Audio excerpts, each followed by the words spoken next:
அண்மை செய்திகளை பார்த்து வருகிறோம். தாவைக்காவை கண்டு திமுக அஞ்சுவதாக விஜய் அறிக்கை வெளியிட்டிருக்கிறார். இது தொடர்பான விவரங்களோடு இணைகிறார் எமது செய்தியாளர் ஜெரி. அவரிடம் பேசலாம். வணக்கம் ஜெரி. இந்த அறிக்கையின் வாயிலாக விஜய் சுட்டிக்காட்டியிருப்பது என்ன விவரம்?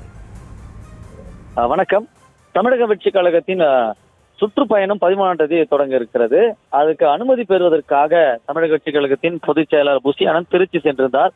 அப்பொழுது அவருடைய ஆதரவாளர்களோடு போக்குவரத்து நெரிசலை ஏற்படுத்தியதாக கூறி அவர் மீது வழக்கு பதிவு செய்யப்பட்டிருக்கிறது. அதனை கண்டித்து விஜய் ஒரு நீண்ட நெடிய கண்டன அறிக்கையை பதிவு செய்திருக்கிறார். அதில் மக்களிடையே செல்வாக்கை இழந்த தற்போதைய ஆளும் கட்சி யாருக்கு பயப்படுகிறதோ இல்லையோ தமிழக வெற்றிக் கழகத்தை கண்டு பயத்தின் உச்சத்தில் இருக்கிறது என்பது மட்டும் மீண்டும் மீண்டும் நிரூபணமாகி வருகிறது. தேர்தல் பிரச்சார பயணம் என்பது அனைத்து கட்சிகளுக்கும் மேற்கொள்ளும் ஜனநாயக பூர்வமான பிரதான நடவடிக்கை தான்.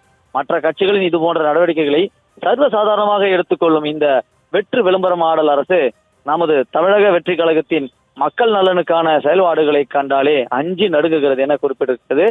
தோல்வி பயத்தால் ஆட்சியாளர்கள் தங்களின் தூக்கத்தை இழந்து முழு நேரமும் நம்மை வீழ்த்துவதை பற்றியே சிந்தித்து காவல்துறைக்கு நெருக்கடி கொடுத்தும் நம் செயல்பாடுகளை முடக்க நினைக்கிறார்கள். அதன் ஒரு பகுதிதான் திருச்சியில் நமது கழக பொதுச் செயலாளர் திரு என் ஆனந்த் மற்றும் கழக தோழர்கள் மீது பதியப்பட்டுள்ள வழக்கு. திமுக அரசின் இத்தகைய பழிவாங்கும் நடவடிக்கைகளை வன்மையாக கண்டிப்பதோடு என் ஆனந்த் மீதும் கழக தோழர்கள் மீதும் பதியப்பட்ட வழக்கை திரும்ப பெற வேண்டும் என வலியுறுத்துகிறேன் என்று இந்த கண்டன அறிக்கையிலே தமிழக வெற்றி கழக தலைவர் விஜய் அறிவுறுத்தி இருக்கிறார்.